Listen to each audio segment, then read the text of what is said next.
السلام عليكم ورحمة الله وبركاته. الحمد لله والصلاة والسلام على أشرف رسول الله وعلى آله وصحبه أجمعين. നമ്മളിനി പറയുന്നത് ബയാനു കഫാറത്തുൽ ഗൈബ. നമ്മൾ കഴിഞ്ഞ 2 ക്ലാസ്സുകളിൽ ഗൈബത്തായിരുന്നു ക്ലാസ്. ഗൈബത്തിൻ്റെ ഗൗരവവും അതിൻ്റെ ഡെഫിനിഷനും കാര്യങ്ങളൊക്കെ ആദ്യം പറഞ്ഞു. ഗൈബത്ത് അനുവദനീയമാകുന്ന സന്ദർഭങ്ങളായിരുന്നു കഴിഞ്ഞ ക്ലാസ്സിൽ നമ്മൾ പറഞ്ഞിരുന്നത്. ഇനി കഫാറത്തുൽ ഗൈബ, ഗൈബത്തിൻ്റെ പ്രായശ്ചിത്തം. നമ്മൾ ഗൈബത്ത് പറഞ്ഞു കഴിഞ്ഞാൽ ഇനി അതിനുള്ള പരിഹാരം എന്താണ്? ഗൈബത്ത് വളരെയേറെ ഗൗരവമുള്ള, വലിയ ഗൗരവ സ്വഭാവമുള്ള തെറ്റാണെന്നാണ് നമ്മളിപ്പോൾ ഇതുവരെ പറഞ്ഞത്. എന്നാലോ സാമൂഹ്യ ജീവി എന്നുള്ള നിലയ്ക്ക് മനുഷ്യൻ എത്രയോ ഗൈബത്ത് പറയും. നേരം വെളുത്ത് രാത്രിയാകുമ്പോഴത്തേന് നമ്മൾ വെറുതെ ഒന്ന് ആലോചിച്ച് നോക്കിയാൽ മതി, എന്തൊക്കെ ഇപ്പോൾ ഞാൻ പറഞ്ഞു വിട്ടിട്ടുണ്ട്. അതിൽ കണ്ടമാന ആളുകളെക്കുറിച്ച് പലതും പറഞ്ഞിട്ടുണ്ടാവും. അപ്പോൾ ഗീബത്ത് മനുഷ്യൻ്റെ വായിൽ നിന്ന് വല്ലാതെ വരുന്നൊരു സാധനമാണ്. അപ്പോൾ ഇതിന് പരിഹാരം എന്താണ്? അങ്ങനെ സംഭവിച്ചു കഴിഞ്ഞാൽ അതെങ്ങനെ ഇതിന് പരിഹരിക്കും? അതിൻ്റെ പ്രായശ്ചിത്തം എന്ത്? ഇതാണ് ഇനി പറയാൻ പോണത്. യവലം അന്നൽ വാജിബാലൽ മൗത്താബി, ഗീബത്ത് പറഞ്ഞ ആളുടെ മേൽ നിർബന്ധമുള്ള കാര്യം അയ്യന്തമ വയത്തൂബ, അവൻ ഖേദിക്കണം, തൗബ ചെയ്യണം. വയത്ത അസ്സഫ അലാമ ഫഅലഹു, അവൻ ചെയ്തതിൻ്റെ പേരിൽ വല്ലാത്ത ടെൻഷൻ ഉണ്ടാവണം. അതൊരു നിർബന്ധമുള്ള കാര്യമാണ്. തൗബൻ്റെ ഭാഗമാണ് ആ പറയുന്നത്. തെറ്റെയ്തുള്ളത് ശരിയാണ്. തെറ്റെയ്താൽ പിന്നത്തെ പരിഹാരം അതിൽ നിന്ന് മടങ്ങുക എന്നുള്ളതാണ്. ഞാൻ ചെയ്ത് തെറ്റല്ല എന്ന് ന്യായീകരിക്കലല്ല. തെറ്റിൻ്റെ പരിഹാരം, തെറ്റ് ആരും ചെയ്തു പോകും, പരിഹാരം അതിൽ നിന്ന് മടങ്ങുക എന്നുള്ളതാണ്. ഞാൻ ചെയ്ത് തെറ്റല്ല എന്ന് ന്യായീകരിച്ചതുകൊണ്ട് കാര്യമില്ല. അപ്പം പിന്നെ മുഖ്താബിനെ ഗൈബത്ത് പറയുന്നയാൾ അവന് നിർബന്ധമുള്ള കാര്യമാണ്. ചെയ്തു പോയല്ലോ, പറഞ്ഞു പോയല്ലോ പടച്ചോനെ എന്നുള്ള ഭയങ്കരമായ ടെൻഷൻ. എന്തിനേലും യഖ്റുജ മിൻ ഹഖില്ലാഹി തആല, അള്ളാഹുവിൻ്റെ ഹക്കിൽ നിന്ന് രക്ഷപ്പെടാനാണ് അത്. കാരണം എല്ലാ തെറ്റുകളും, എല്ലാ മാസയത്തും അള്ളാഹുമായിട്ട് ബന്ധപ്പെടുന്ന മാസയത്തുകളാണ്. അപ്പോൾ ഏതൊരു തെറ്റും പോലെ തന്നെ ഗീബത്തും ഒരു മാസയത്താണ്. അത് പടച്ചവനോട് തൗബ ചെയ്യണം. തൗബ ചെയ്യുക എന്ന് പറഞ്ഞാൽ തെറ്റിൻ്റെ കാര്യത്തിൽ ഖേദം വേണം, അങ്ങനെ തൗബ ചെയ്യണം. അള്ളാഹുമായിട്ടുള്ള വിഷയം പരിഹരിക്കാൻ നാം മനുഷ്യനായിട്ടൊരു പ്രശ്നമുണ്ട് ഇവിടെ. ഇതൊരാളെ പറ്റിയാണ് പറഞ്ഞത്. അള്ളാഹുമായിട്ട് മാത്രം ബന്ധപ്പെട്ട തെറ്റാവുമ്പം അള്ളാഹിനോട് പൊറുക്കലിനെ തേടിയാൽ മതി. മനുഷ്യനുമായിട്ട് ബന്ധപ്പെട്ടതാവുമ്പോഴോ സുമ്മ യസ്തഹില്ലു മിനൽ മൂത്താബി, പിന്നെ ആ ഗീബത്ത് പറയപ്പെട്ട ആളുണ്ടല്ലോ അയാളോട് പോയിട്ട് ഇസ്തിഹ്ലാൽ എന്ന് പറഞ്ഞാൽ ഹലാലാവലിനെ തേടണം, അവൻ ഒഴിയണം. ലിയുഹില്ലഹു, അവൻ ഇദ്ദേഹത്തെ ഒഴിച്ചു കൊടുക്കാൻ വേണ്ടിയിട്ട്. അതായത് ഒരു മുഖ്താബ് അലൈഹി ഉണ്ടാകുമ്പോൾ ഒരു വ്യക്തിനെക്കുറിച്ചാണല്ലോ ഗീബത്ത് പറഞ്ഞത്. അവനുമായിട്ട് ഒരു ബന്ധത്തിലായവൻ ഒരു പ്രശ്നത്തിൻ്റെ ബന്ധമുണ്ട്. ആ ബന്ധനത്തിൽ നിന്ന്, ബന്ധമല്ല ബന്ധനം, ആ ബന്ധനത്തിൽ നിന്ന് രക്ഷപ്പെടണം. അത് അവനോട് പോയി പറയണം, ഞാൻ എന്നെക്കുറിച്ച് ഇങ്ങനെയൊക്കെ പറഞ്ഞിട്ടുണ്ട്, ഞാൻ നിങ്ങളെക്കുറിച്ച് ഇനി സംസാരിച്ചിട്ടുണ്ട്, അത് നിങ്ങൾ വെറുതെ വിട്ടുകയെന്ന് പറയണം. ഫയഖ്റുജു മിൻ മദ്ലമത്തിഹി, അവനെ ദുൽമ ചെയ്തതിൽ നിന്ന് അവൻ രക്ഷപ്പെടും. ഈ 2 കാര്യം ചെയ്യണം. അപ്പം അതെങ്ങനെ പറയണം? വല്യക്കുൻ ദാലിക ബി ഇദ്ഹാരി ഹുസ്നിൻ വ തനദ്ദുമിൻ, ഈ പറയുന്നതും അവൻ്റെ ടെൻഷനും ദുഃഖവും ഒക്കെ വെളിവാക്കിക്കൊണ്ടായിരിക്കണം. അവിടെ പോയിട്ട് ഇങ്ങനെ ചിരിച്ച് കളിച്ച് സന്തോഷത്തിലിങ്ങനെ അങ്ങനെ പറയല്ല. അതല്ല പൊരുത്തപ്പെടിക്കൽ. പ്രയാസത്തോടുകൂടി, ടെൻഷനോടുകൂടി, വേദനയോടുകൂടി അയാളുടെ പോയിട്ട് പറയണം, ഇങ്ങനെയൊക്കെ സംഭവിച്ചു പോയിട്ടുണ്ട്, അത് പൊരുത്തപ്പെട്ട് തരണം. അപ്പോൾ അയാളെ നമുക്ക് വിട്ടുനിന്ന് പൊരുത്തപ്പെട്ട് തന്നു, ഓക്കെ, രക്ഷപ്പെട്ടു. അപ്പോൾ അള്ളാഹുവിനോട് പൊറുക്കലിനെ തേടണം, ഈ മനുഷ്യനോട് പൊറുക്കലിനെ തേടണം. ഈ 2 കാര്യങ്ങൾ ചെയ്യുമ്പോഴാണ് എന്ത് ചെയ്യുക? ഇവൻ ഇതിൽ നിന്ന് രക്ഷപ്പെടുക. ഇതാണ് ചെയ്യേണ്ട പണി. ഇവിടെ വഖാലൽ ഹസൻ ബസ്രി റളിയല്ലാഹു അൻഹു പറയുന്നുണ്ടൊരു കാര്യം, യക്ഫീഹിൽ ഇസ്തിഗ്ഫാർ ദൂനൽ ഇസ്തിഹ്ലാൽ. ഇസ്തിഹ്ലാൽ വേണമെന്നില്ല, ഇസ്തിഗ്ഫാർ മദീൻ. ഒരാളോട് പോയിട്ട് നേരെ പൊരുത്തപ്പെടിക്കണം എന്നില്ല, മറിച്ച് ഓനും വേണ്ടി ഇസ്തിഗ്ഫാർ ചെയ്താൽ മതി. ഒരാളെക്കുറിച്ച് നമ്മൾ ഗീബത്ത് പറഞ്ഞല്ലോ, ഞാൻ അയാൾക്ക് വേണ്ടി പൊറുക്കലിനെ തേടാം, ഓൻ്റെ ദോഷം പൊറുക്കാൻ വേണ്ടി നമ്മൾ ധാരിക്കുക ഓനും വേണ്ടിയിട്ട്. അങ്ങനെ ചെയ്താൽ മതി എന്ന് ഹസൻ ബസ്രിക്ക് അഭിപ്രായമുണ്ട്. അത് നമ്മുടെ മദ്ഹബിലൊക്കെ ഉള്ളൊരു വീക്ഷണം തന്നെ. അതെങ്ങനെയാണെന്ന് വെച്ചാൽ, ഇപ്പോൾ നമ്മളിപ്പം പിന്നെ ഒരാളപ്പോൾ നമ്മൾ ഗീബത്ത് പറഞ്ഞാൽ എന്താ നമുക്ക് ഓർമ്മയുണ്ട്, ആരെപ്പറ്റിയാണ് പറഞ്ഞതെന്ന് ഓർമ്മയുണ്ട്. അപ്പോൾ അയാളോട് പോയിട്ട് നമുക്ക് വിഷയങ്ങൾ പറയാം, ഇങ്ങനെയൊക്കെ സംഭവിച്ചിട്ടുണ്ട്, ഇന്ന സ്ഥലത്ത് വെച്ച് എന്നെപ്പറ്റി ഇന്ന വർത്തമാനങ്ങൾ ഞാൻ പറഞ്ഞതാണ്. നേരെ മറിച്ച് ഇവനെല്ലാവരും എമ്പാടും പറഞ്ഞിട്ടുണ്ട്, ആരൊക്കെ പറഞ്ഞത് തന്നെ അവന് ഓർമ്മല്ല.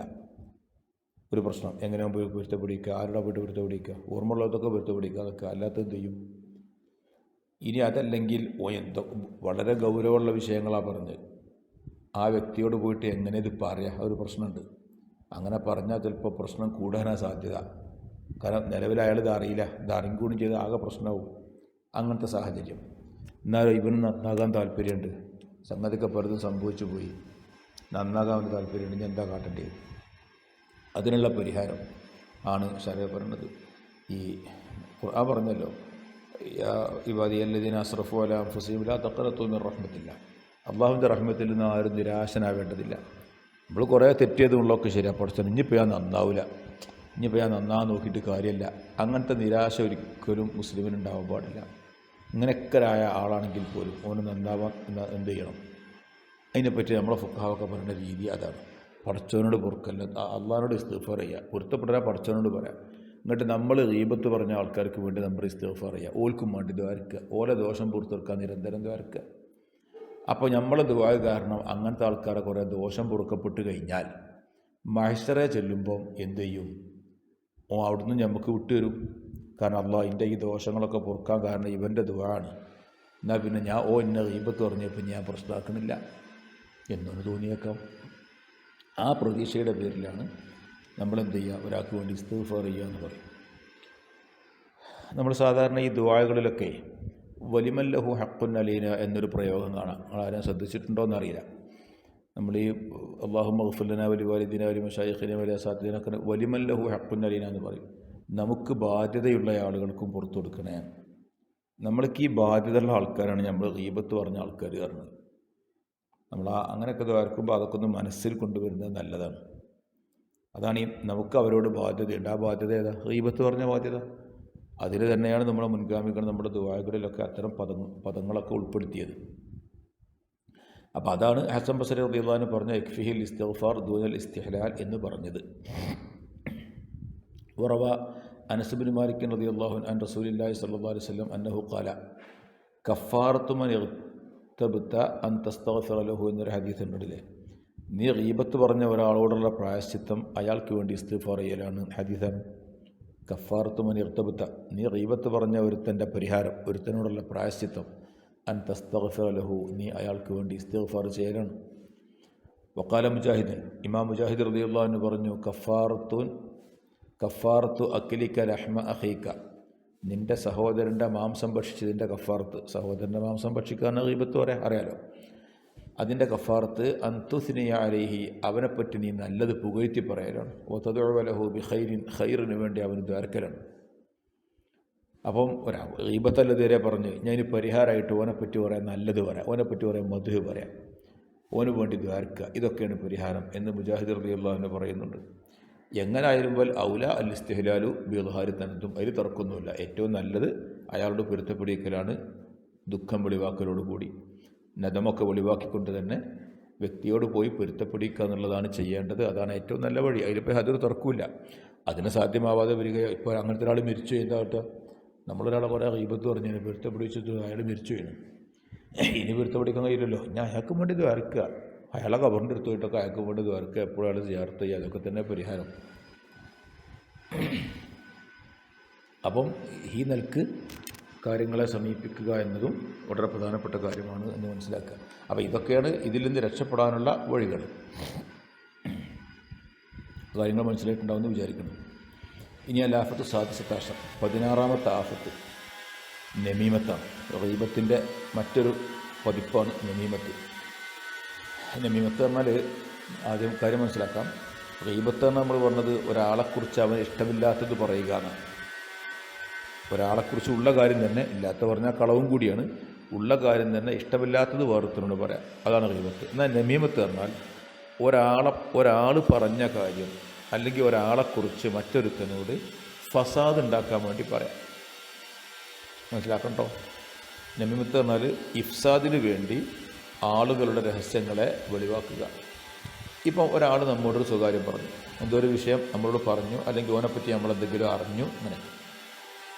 അപ്പോൾ അത് മെല്ലെ മറ്റവനോട് പോയി പറയാം. എന്തിന്? മറ്റവനോട് പോയി പറഞ്ഞാൽ ഒരു ഫിത്തനുണ്ടാവും. ഫിത്തനുണ്ടാക്കാൻ വേണ്ടിയിട്ട് ഇങ്ങനെ വ്യാപകമായി നമ്മുടെ സമൂഹത്തിനിടയിൽ നമ്മളിന്ന് കണ്ടുകൊണ്ടിരിക്കുന്നൊരു വിഷയങ്ങളാണ് ഇതൊക്കെ. നമ്മുടെ പൊതുമേഖലയിൽ, നമ്മുടെ സംഘടനാ പരിസരം ഒക്കെ ഈ പ്രശ്നങ്ങൾ കാണാൻ പറ്റും. ഒക്കെ അങ്ങോട്ടും ഇങ്ങോട്ടും പറയാം. അതെന്തിന് അങ്ങനെ ഇവനെ പറ്റിയൊരു രഹസ്യം അങ്ങോട്ട് പറഞ്ഞെടുത്താൽ പിന്നെ ഓനും ഇയാളും തമ്മിൽ തെറ്റിക്കോളും. അത് തെറ്റിക്കലാ ഉദ്ദേശം. എന്തെങ്കിലും നിലക്കുള്ള ഫിത്തനയും പ്രസാദം ഉണ്ടാക്കാൻ വേണ്ടിയിട്ട് വിവരങ്ങളെ അങ്ങോട്ടും ഇങ്ങോട്ടും കൈമാറുക. ഇതിനാണ് നമീമത്ത് എന്ന് പറയാം. ഭയങ്കര ഗൗരവമുള്ള തെറ്റാണ്. അല്ലാഹു തആല പറഞ്ഞു, ഹമ്മാസിം മശ്ശാഇം ബിനമീം. ഒരാളെക്കുറിച്ച് ദമ്മ് ചെയ്തുകൊണ്ട് ഖുർആൻ പറഞ്ഞ കോലം അതാണ്, മശ്ശാഇം ബിനമീം, നമീമത്തുമായി നടക്കുന്നവൻ എന്ന്. അബ്ദുല്ലാഹി ബിൻ മുബാറക് റളിയല്ലാഹു അൻഹു പറയാണ്, വലദുസ്സിന ലാ യക്തുമുൽ ഹദീസ്. സിനയിലുണ്ടായ കുട്ടി ഒരിക്കലും വർത്തമാനം മറച്ചു വെക്കൂല. നമ്മൾ ഈ ബാപ്പല്ലാത്ത ആളെന്ന് പറയില്ലേ, അത് ശുദ്ധമായ പ്രകൃതിയിൽ ഉണ്ടാകാത്ത ആൾക്കാരാകുമ്പോഴേ അവരിൽ കുറേ തെറ്റുകൾ സ്വാഭാവികമായിട്ടും ഉണ്ടാവും. അതിപ്പോൾ അവരെ കുറ്റമല്ല, അവർ ഇപ്പം സിനയിലുണ്ടായത് ഇപ്പോൾ ആ കുട്ടീൻ്റെ കുഴപ്പമില്ല എന്നൊക്കെ അങ്ങനെ പറയാം. പക്ഷേ ഈ നമ്മുടെ ഈ ബാപ്പല്ലാത്ത മകൻ എന്ന് പറഞ്ഞാൽ അതിനങ്ങനെ ഒരു പ്രശ്നമുണ്ട്. അബ്ദുല്ലാഹി ഇബ്നുൽ മുബാറക് റളിയല്ലാഹു അൻഹു പറയാണ്, വലതു സിന ഒരിക്കലും സംസാരങ്ങൾ മറിച്ച് ഓരോരുത്തർ ഒരു രഹസ്യം നിൽക്കൂല, ഒക്കെ പറയും. ആരോടെങ്കിലും ഒന്ന് പറഞ്ഞാലേ സമാധാനമുള്ളൂ എന്ന്. അഷാറ ബിഹി, ഇതുകൊണ്ട് അദ്ദേഹം സൂചിപ്പിച്ചത് ഇല അന്ന കുല്ലമൻ യക്തുബുൽ ഹദീസ്, സംസാരങ്ങൾ മറച്ചു വെക്കാത്ത ഏതൊരാളും, വമശാബിൻ നമീമ, നമീമത്തുമായി നടക്കുന്ന ഏതൊരാളും, ദല്ലാല അന്നഹു വലദുസിന, അവൻ വലദുസിനയാണ്, അവൻ സിനയിലുണ്ടായ ആളാണ് എന്നതിൻ്റെ തെളിവാണ് എന്നാണ് ഇബ്നുൽ മുബാറക് റളിയല്ലാഹു അൻഹു പറഞ്ഞത്. ഈ വല്ലാതെ ആൾക്കാരുടെ ഫിത്നയും ഫസാദും അങ്ങനെ ആക്കി നടക്കുക. അത് പറയും, ഇവിടെ പോയി ഇവിടെ പറഞ്ഞത് അവിടെ കേട്ടത് അവിടെ കേട്ട് ഇവിടെ പറയാം, അങ്ങോട്ട് പറയാം. ഈ ആളുകളൊക്കെ വലദുസിനയായിരിക്കും എന്ന് പറഞ്ഞാൽ ഒരു വാപ്പല്ലാത്തവരാണെന്നുള്ള അർത്ഥത്തിലല്ല ഈ പറയുന്നത്, പക്ഷേ ആ ഫലാണ് അവർക്കുള്ളത്. ഇത് അബ്ദുല്ലാഹി ഇബ്നുൽ മുബാറക് റളിയല്ലാഹു അൻഹു പറയുന്നത് ഇസ്തിംബാത്തുൻ മിൻ ഖൗലിഹി തആല, അള്ളാഹുവിൻ്റെ വാക്കിൽ നിന്ന് പിടിച്ചിട്ടാണ്. ഉതുല്ലിം ബഅദ ദാലിക സനീം എന്ന് പറഞ്ഞു. ഉതുല്ലിം ബഅദ ദാലിക സനീം സൂറത്ത് നൂൻ വൽ ഖലമിൻ്റെ ആദ്യ ഭാഗത്തുണ്ടാവും. അവിടെ പിന്നെ പരാക്രമം കാണിക്കുന്നയാൾ, അതിൻ്റെ ഒക്കെ അപ്പുറത്ത് അവൻ സനീമാണ്, അവൻ ഹറാം പറഞ്ഞവനാണ്, അവൻ പിന്നെ വ്യഭിചാരത്തിലുണ്ടായവനാണ്.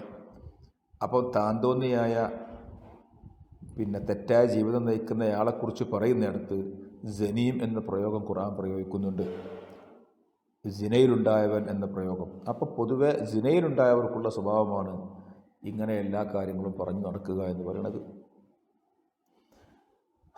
സനീം എന്ന് പറഞ്ഞാൽ ഹുവ ദഈയ്, മറ്റൊരു പിതാവിലേക്ക് ചേർത്തി പറയുന്നവൻ എന്നർത്ഥം. കാരണം സിനയിൽ ഉണ്ടായാൾക്ക് പിതാവില്ലല്ലോ. അപ്പോൾ ഇന്ന ഇന്ന പിതാവാണെന്ന് പറഞ്ഞാൽ കളവാണ്. അതാണ് സനീം എന്ന് പറഞ്ഞാൽ ഇതിനർത്ഥം പറയണം. അള്ളാഹു പറഞ്ഞു, വൈലുല്ലി കുല്ലി ഹുമസത്തിൻ ലുമസ, വൈലുല്ലി കുല്ലി ഹുമസത്തിൻ ലുമസത്തിൻ. എന്താ ഹുമസ എന്ന് പറഞ്ഞാൽ ഹുവന്നമ്മ, നിമിത്ത് പറയുന്ന ആൾക്കാണ് ഹുമസത്ത്. ലുമസത്ത് പറഞ്ഞാൽ ആൾക്കാരെ കുത്തുന്നവർ. കുത്തുക എന്ന് പറഞ്ഞാൽ തന്നെ ഈ ഗീബത്ത് പറയാൻ നിമിത്തമൊക്കെ തന്നെ കുത്തൽ. അത്തരം ആളുകൾക്കാണ് എല്ലാ നാശവും, അത്തരം ആളുകൾക്കാണ് വൈലെന്ന് പറയുന്ന നരകം എന്നൊക്കെ പറഞ്ഞു. അതുപോലെ ഹമ്മാലത്തുൽ ഹത്തബ് എന്ന് തബ്ബത്ത് സൂറത്ത് ഉണ്ടാവും. അബൂലഹബിൻ്റെ ഭാര്യയെക്കുറിച്ച് ഉംറഅത്തുഹു ഹമ്മാലത്തുൽ ഹത്തബ്. ഈ ഹമ്മാലത്തുൽ ഹത്തബ് വിറക് കെട്ട് ചുമക്കുന്ന പെണ്ണെന്നാണ്. പക്ഷേ അതിനെപ്പറ്റി ഇങ്ങനെ ഒരു അർത്ഥം പറയുന്നുണ്ട്, കാനത്തിന് അമ്മാമത്തൻ ഹമ്മാലത്തുൽ ഹദീസ്. അവളൊരു നമീമത്ത് പറയുന്ന പെണ്ണായിരുന്നു, സംസാരങ്ങൾ ചുമന്ന് കണ്ട് നടക്കുന്നയാൾ. ഓരോരുത്തരും പറഞ്ഞ വാക്കുകൾ ഇങ്ങനെ കൊണ്ടുനടക്കാൻ, മറ്റവരോട് പോയിട്ട് പറയാം, കേട്ടോ അവിടെ പറയാം ഇവിടെ പറയാം. ഈ കെട്ട് അല്ലാതെ വിറകിൻ്റെ കെട്ടല്ല അത്. അതിൻ്റെ ഉദ്ദേശം സംസാരമാകുന്ന കെട്ടുകൾ ചുമന്നുകൊണ്ട് നടക്കുന്ന പെണ്ണ് എന്ന അർത്ഥം വെക്കുന്നുണ്ട് ഹമ്മാലത്തുൽ ഹത്തബ് എന്ന വാക്കിന് തഫ്സീറായിട്ട്. അപ്പം ഇങ്ങനെ സംസാരങ്ങൾ പരസ്പരം അങ്ങോട്ടും ഇങ്ങോട്ടും പറഞ്ഞുകൊണ്ടിരിക്കുന്നയാൾ എന്ന അർത്ഥത്തിനും അത് ഉപയോഗിക്കുന്നുണ്ട്. അപ്പോൾ ഗീബത്തെ നമ്മളെ പറ്റി പറഞ്ഞു, നമീമത്തിനെ കുറിച്ചാണ് പറഞ്ഞത്. ഇത് രണ്ടും വലിയ ഗൗരവമുള്ള വിഷയങ്ങളാണ് എന്ന് മനസ്സിലാക്കുക. തൽക്കാലം ഇവിടെ അവസാനിപ്പിക്കുന്നു. അസ്സലാമു അലൈക്കും വറഹ്മത്തുള്ളാഹി വബറകാതുഹു.